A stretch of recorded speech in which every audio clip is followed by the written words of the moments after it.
Merry Christmas.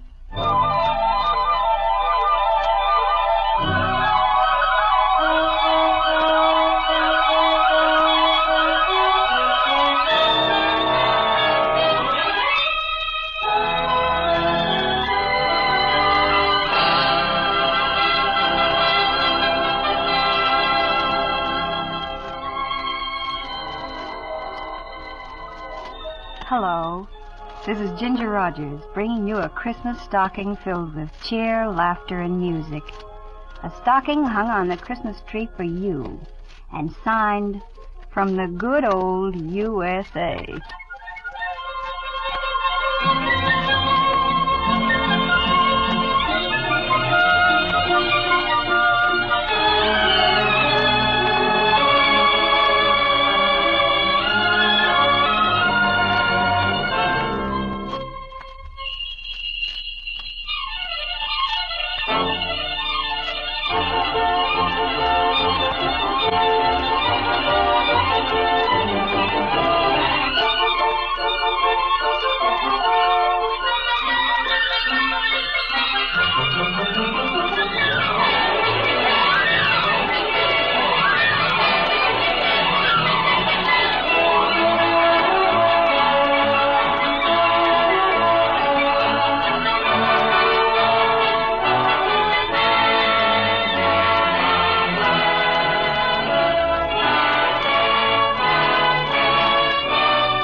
No Christmas is complete without Christmas carols.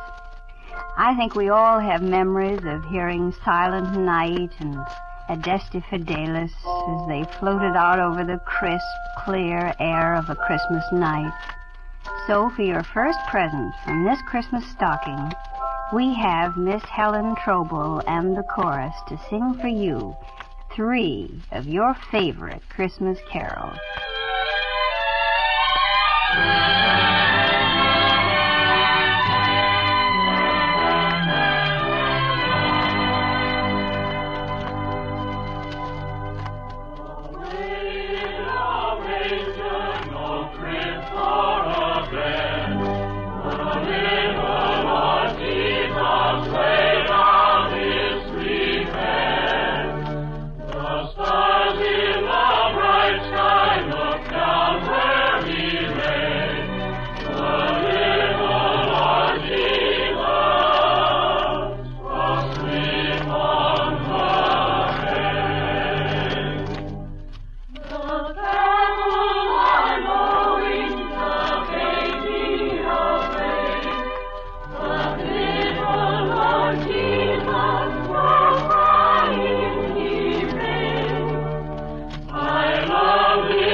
Thank you, Miss Traubel.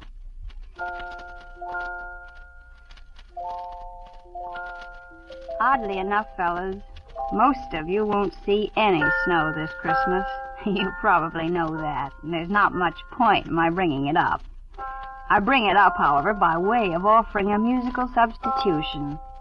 This is not as good as soft, white, crunchy snowflakes, of course, but it's called Snowfall, and the men in the orchestra thought you might like to hear it, so hear it out, won't you?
You've probably heard many times on your home radios that grand couple, Cornelia Otis Skinner and Roland Young. Well, now they've asked for the opportunity to add their own particular present to your Christmas stocking, so we've gone ahead and made arrangements with them to present their present to you, directly from New York City. So we take you now to New York, where Cornelia Otis Skinner and Roland Young give out as William and Mary. Almost done? Almost. Only have a few finishing touches on the tree. Just what touch isn't finished on the tree? The Star of Bethlehem. Star of Bethlehem? You know that big glass decoration we put on the top of the tree every year. Well, where is it? I suppose I'll have to put it up. No, you don't. You don't have to do anything but sit still. Anyway, I'll have to find it first. Have you lost the Star of Bethlehem? No, dear, I haven't lost it. I've just hidden it somewhere so I'd know where it was. Oh. Will, you can help by picking up those Christmas cards. What'll I do with them? Sit down and read them. I don't enjoy reading Christmas cards. Shall I read them aloud? Gives you any pleasure? It doesn't.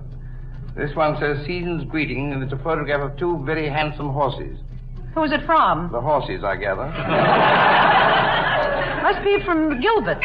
If it is, then Mrs. Gilbert is wearing a saddle. Mrs. Gordon sends the likeness of a Scotty dog sitting on a holly wreath. Ouch, how painful. What does it say? Xmas.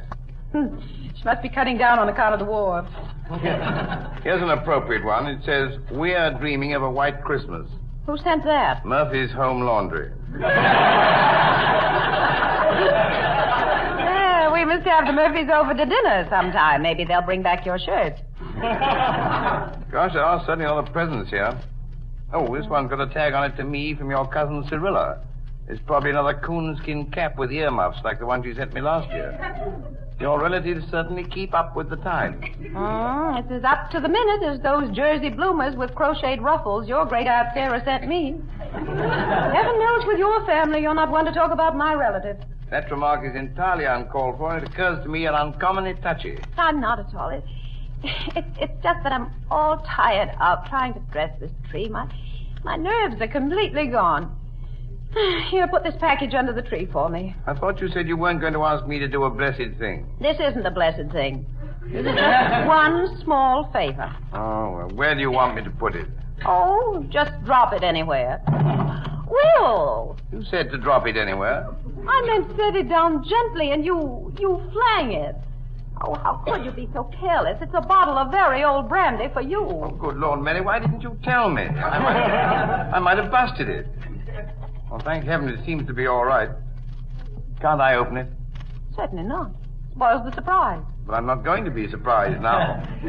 Oh, let me open it. Well, I'm ready to plug in the light on the tree. I'll let you open your present for me. Will, I want you to plug in the lights for the tree. You tell me there's nothing for me to do, and then you want me to go crawling about on my hands and knees, getting pine needles in my hair and plugging in lights. Well, what about me? I've been toiling at this tree for hours. Here it is nearly 2 a.m. on Christmas Day, and you haven't so much as lifted a finger to help. You were under the tree a while ago. Why didn't you plug in the lights yourself? Because I'm afraid of getting a shock. Oh, you don't mind sending me to an early death?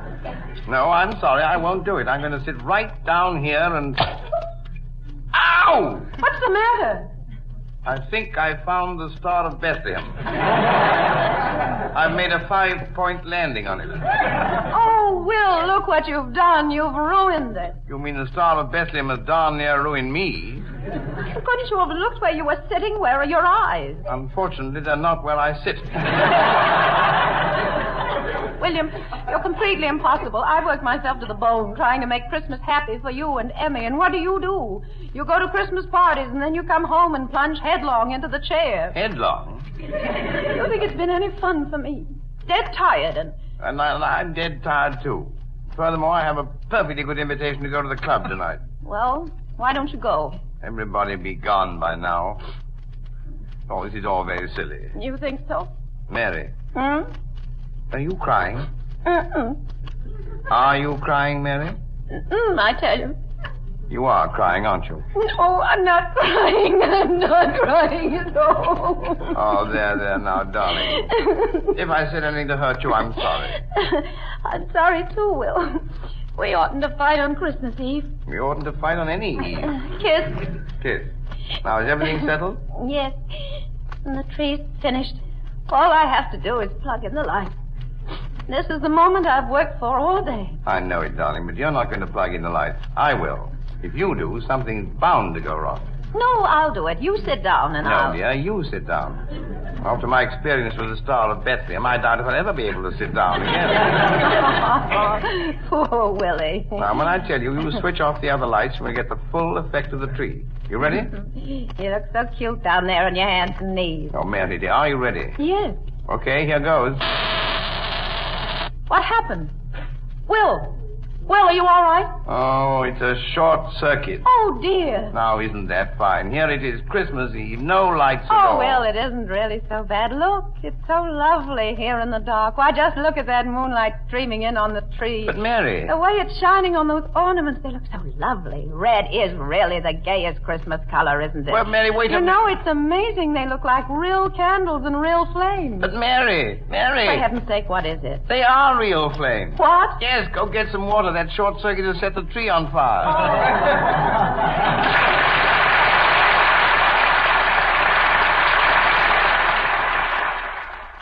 Thank you, Cornelia Otis Skinner and Roland Young.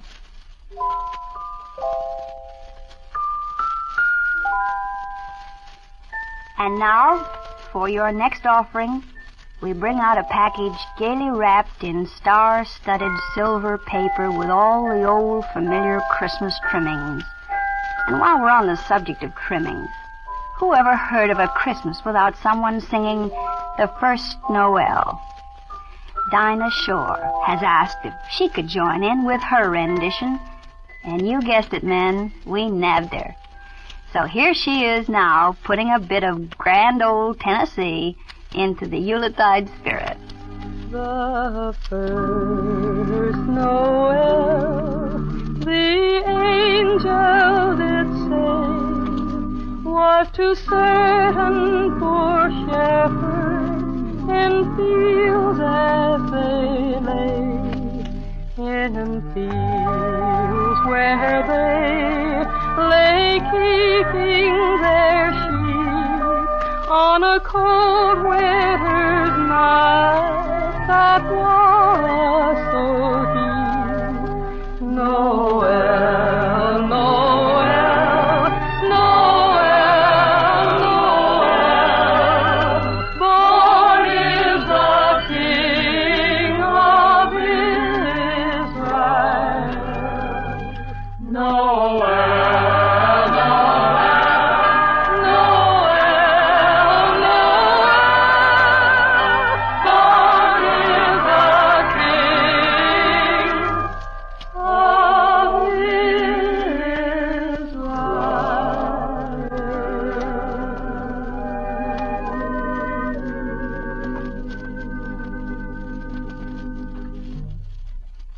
Thank you, Dinah.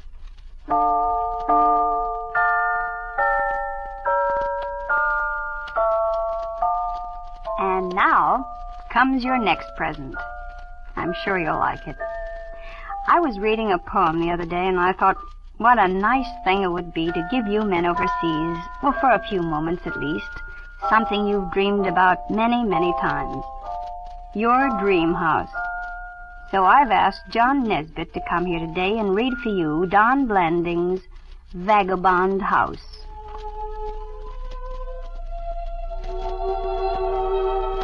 When I have a house, as I sometime may, I'll suit my fancy in every way. I'll fill it with things that have caught my eye in drifting from Iceland to Molokai.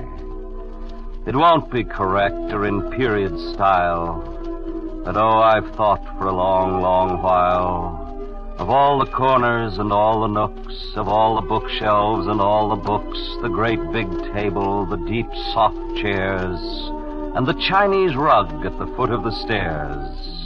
It's an old, old rug from far Chaoan that a Chinese princess once walked on. And I'll have good friends who can sit and chat, or simply sit, when it comes to that, by the fireplace where the fir logs blaze and the smoke rolls up in a weaving haze. And there where the shadows fall, I've planned to have a magnificent concert grand.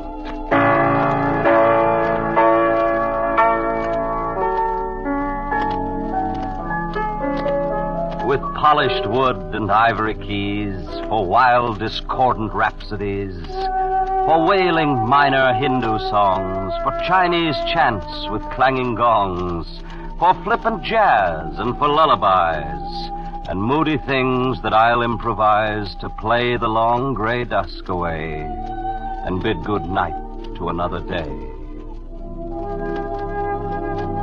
Pictures I think I'll have but 3.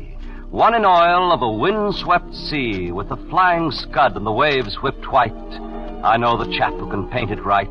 In lapis blue and deep jade green, a great big smashing fine marine that'll make you feel the spray in your face. I'll hang that over my fireplace. And I'll have a window seat broad and deep, where I can sprawl to read or sleep, with windows placed so that I can turn and watch the sunsets blaze and burn beyond high peaks that scar the sky like bare white wolf fangs that defy the very gods. I'll have a nook for a savage idol that I took from a ruined temple in Peru, a demon chaser named Manchu, to guard my house by night and day and keep all evil things away. And then when my house is all complete, I'll stretch me out on the window seat with a favorite book and a cigarette and a long, cool drink that our joy will get. And I'll look about at my bachelor nest while the sun goes zooming down the west. And I'll think of some heathen place that I've failed to see, that I've missed some way. And I'll feel the lure of it drawing me. Oh, darn. I know what the end will be. I'll go and my house will fall away, while the moths by night and the mice by day will nibble the covers off all my books, and the spiders weave in the shadowed nooks. And my dogs, I'll see that they have a home, while I follow the sun, while I drift and roam to the ends of the earth like a chip on the stream, like a straw in the wind, like a vagrant dream. And the thought will strike with a swift, sharp pain that I probably will never build again this house that I'll have in some far day. Oh, well, it's only a dream house anyway.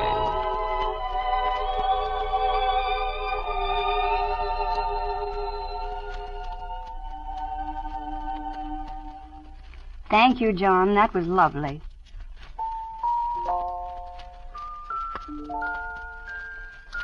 Well, it looks like the next package is done up in bright red and green ribbons.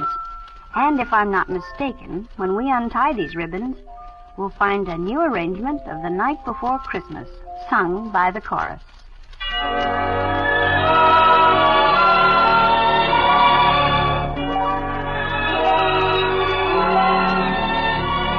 Was the night before Christmas, and all through the house not a creature was stirring, not even a mouse. The stockings were hung by the chimney with care, in hopes that St. Nicholas soon would be there. The children were nestled all warm in their wee little beds, while visions of sugar plums danced in their wee little heads. Mama in her kerchief and I in my cap had just settled down for a long winter's nap.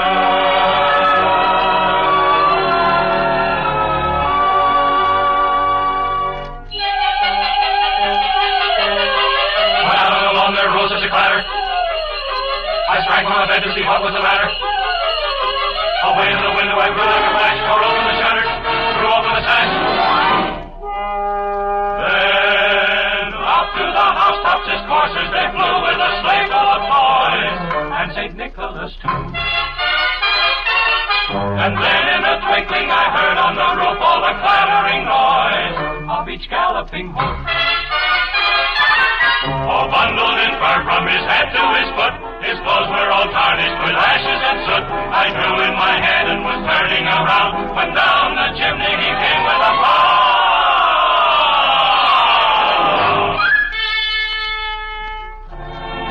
He spoke not a word, but went straight to his work. He filled all the stockings, then turned with a jerk. Then laying a finger aside of his nose and giving a nod up the chimney he rode.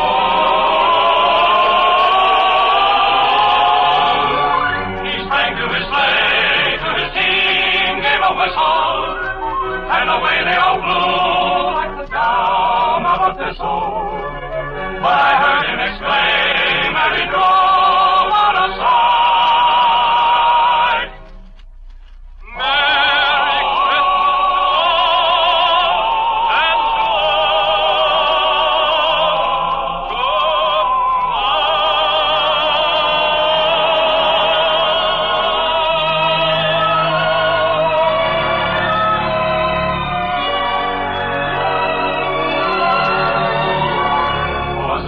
and Christmas, and all through the house not a creature was stirring, not even a mouse. The presents are scattered and broken, I fear, and St. Nicholas won't come again for a year.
Well, we've just about gone through all of your presents.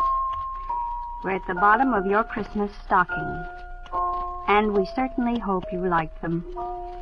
Yes, it's Christmas again, and another year has passed. A year that's been a symbol of battles, blood, and victory. Yes, it's Christmas 1944. Our fourth Christmas at war. But now we know that the star of peace will surely shine again, and its message will be peace on earth, goodwill toward men. This is Ginger Rogers saying goodbye and a very Merry Christmas.